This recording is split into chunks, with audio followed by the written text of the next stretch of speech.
What is up, everyone? Welcome back to another video. Game week 16 is over. There is no more FPL until Boxing Day, but I know you, like me, are going to be tinkering with your drafts. We won't be doing these every week, but here is my first draft for game week 17.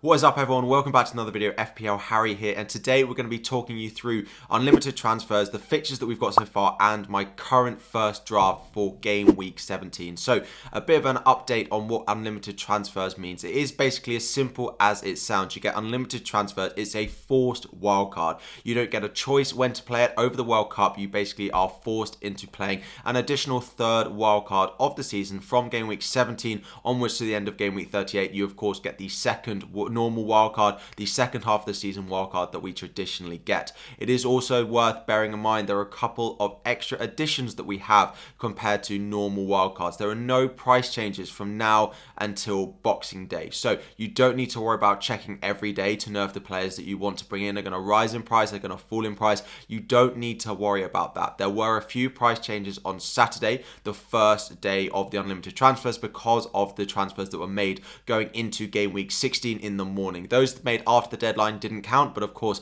those in the morning still did contribute to a few price changes. But basically, from the time you're seeing this, there are no price changes between now and when game week 17 starts. So you don't need to stress about all those potential price changes and the players that you are wanting to bring into your team. The other addition and the other slight change to when you play a normal wildcard is you are able to play another chip in game week 17 if you wanted to. If you wanted to play your triple captain or your bench boost, for example, on Boxing Day in those rounds of fixtures, you are allowed to do that, which you would not be able to when you play your normal wildcard. A few pieces of advice for you as well. Do not sell players you've got a lot of value tied up in, even if you are making a few drafts here and there. Don't go selling Haaland thinking you might not want him. Don't go selling, for example, Martinelli and then deciding you want him back, because when you buy them back, just like in a wildcard, you will spend a lot more money. 6.7 million, for example, for Martinelli, but you'll probably only sell him for 6.3 or 6.4 million at the moment if you were to sell him now. So don't sell players you've got a lot of value in. Start making screenshots, start pretending that you're making your team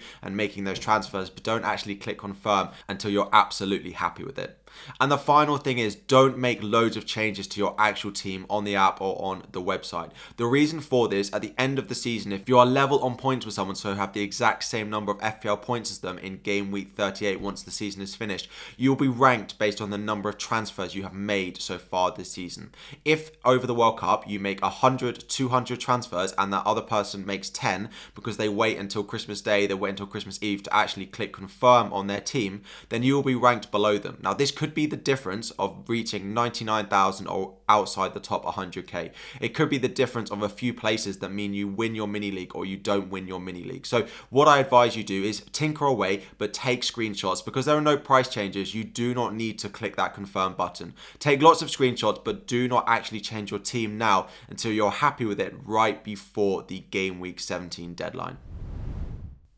Next up, of course, it is important to look at the fixtures. So here we've got a fixture ticket for the next 6 game weeks. Now, playing a wild card, I tend to look at 6 or 7 game weeks or so. You can go and look further, but for me here, I've got the next 6 game weeks between game week 17 and game week 22 as well. It is ranked by difficulty. So, of course, you'll be wanting to build up players from the teams that you have towards the top of this list. So, for example, Southampton at the top, you probably aren't going to be wanting to invest in, but Newcastle and Liverpool come next. Mo Salah, for example, and Diego Jota, and the likes of Luis Diaz having full rest, not going to the World Cup. Newcastle as well, the likes of Almiron, the likes of Callum Wilson. Callum Wilson is going, Trippier is also going, Nick Pope as well, but you have to take into consideration players going to the World Cup, but also these nice runs of fixtures. Liverpool next is good. Nottingham Forest next after 2 difficult games. It does get easier. You've got Leicester up at the top as well. The likes of Danny Ward, James Maddison will be popular. Maybe you have to wait until game week 9 to go and get them. Now, slightly lower down the list, you do have the likes of Tottenham. There's our difficult away fixtures, slightly easier fixtures fixtures in there as well, but overall they do get ranked slightly more difficult. You've got Manchester City quite low down because they do play Chelsea and Manchester United both away, which are weighted very heavily in terms of their fixtures. Now, you don't have to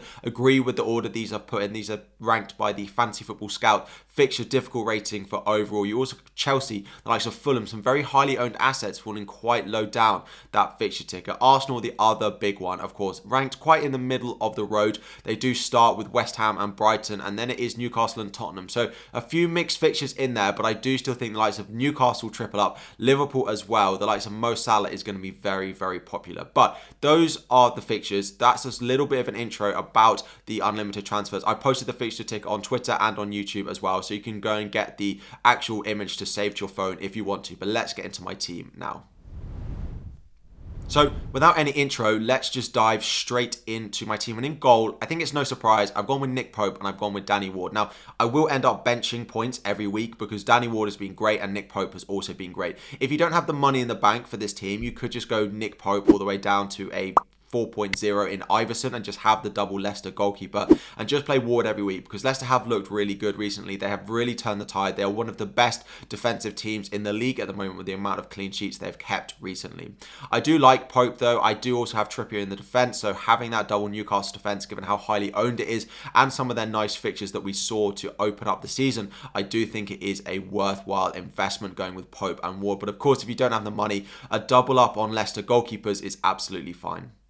Going into defence, now you're going to straight away think, Harry, are you playing a 4 at the back? You're playing a 5 at the back? You've got so many good defenders in here. So we've got Castagna of Leicester, we've got Cancelo of Manchester City, we've got Ben White as our Arsenal coverage, we've got Trippier of Newcastle, again risen in price a lot, but we all have him at a cheaper price, and then we've got Diego Dalot of Manchester United. Basically, my plan with this team is to pick 5 defences I think are really, really strong, pick 2 goalkeepers I am happy to run the whole season with, given how they performed so far this season, and not plan on making a defensive transfer at all unless we get double game weeks or blank game weeks that I need to move around the potential transfers, and I can just focus on the front 7 or 8 players I'm going to have in this team. Manchester City, of course, the best defence in the league, closely followed by Newcastle, but also Leicester looking really strong. If I am going to bench Danny Ward most weeks, Castagna in at 4.7 now is a really nice option. They do have a few cheaper options. It might depend on whether they sign a new left back, but Luke Thomas at 4.2 million could be a cheaper way into that Leicester defence. We've also gone Arsenal. We have gone with a cheaper option in Ben White playing right back for them. He is going to the World Cup, but I don't expect him to get a lot of minutes unless there is an injury. So 4.7 should start the majority of games, if not all of the games, as he has done so far this season. And Arsenal will look locked in for a lot of clean sheets if they continue that second half of the season as they have done so far this season. I've been burnt not owning the Arsenal defence for the past few weeks, and I'm not doing that for very much longer. Next up, and finally in defence, we have Diego Dalot of Manchester United. Again, he's really good for bonus. They do look slightly better. He's probably the one that I would potentially look to downgrade. Their fixtures are pretty good though. If you do only want to go for 4, it probably would be Dalot down to the likes of Patterson, Neco Williams for example, probably Patterson of Everton because Neco Williams isn't that nailed on at the moment. But if you go with these 5, you literally do not need to make a defensive transfer. I am planning on only playing 3 of them every week though, so you are guaranteeing bench points most weeks. With some of them you'd have to bench, but you can rotate the best and worst fixtures in and out of your starting 11.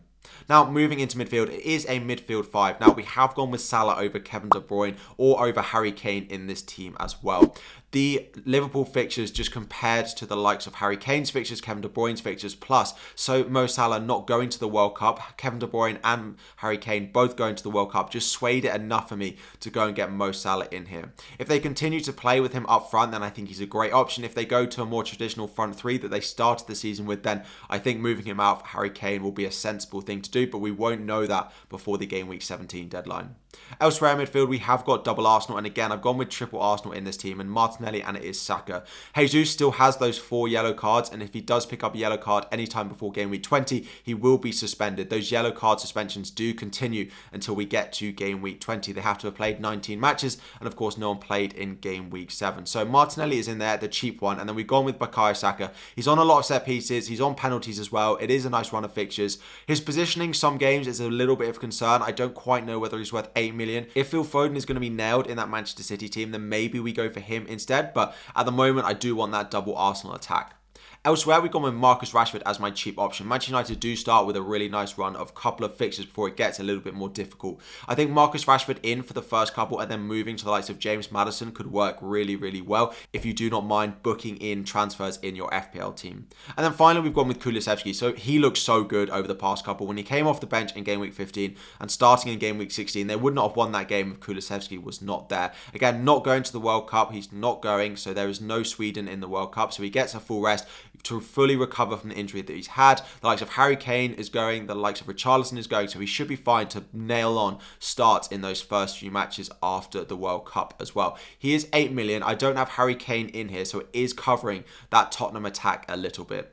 And then moving up front, if you haven't already, make sure you like the video, subscribe to the channel. There's going to be FPL videos, there's going to be World Cup videos all over this international period before we go into Game Week 17. So plenty of stuff to keep you entertained over this time. Up front, here is where we complete our triple Newcastle. So we've gone with Callum Wilson over Almiron. Now, Almiron is cheap, but he is a player that is very streaky. He is in good form. But having a month and a half off, I don't necessarily think he's going to come back in such a good run of form. You might want to go with Almiron. You could downgrade Saka to Almiron and then go and get Gabriel Jesus in your front line over Callum Wilson. That would also free up a little bit of money as well. But I do think Callum Wilson being on penalties is the one I would go for.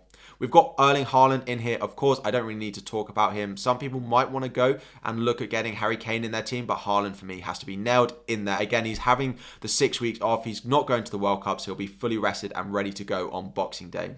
And finally, we've gone with Sam Greenwood. Now, he's not starting a lot of games for Leeds, but he's probably the best. He's the cheapest forward you can buy at the moment. 4.2 million, is getting some minutes.